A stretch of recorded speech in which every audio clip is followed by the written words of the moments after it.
Hi, I want to tell you how I outsmarted a listing agent to get my buyers at home. I was working with a wonderful couple with 2 young kids looking for a home. We found one that was listed at $650. So I put in an offer at $620.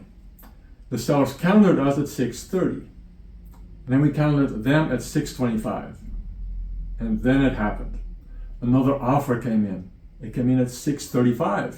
So at that point, it was $10,000 higher than our offer. Plus, it had more favorable financing. So the listing agent called me. She said, "Roelof, I'm sorry, you guys didn't get the house." And that was the end of that conversation. However, what she didn't realize was that the sellers countered us at $630, and even though we initially rejected it, the counter still stood. So I asked my clients, "You want to buy this home at $630? They said, "Yeah, we want to." I said, "Okay."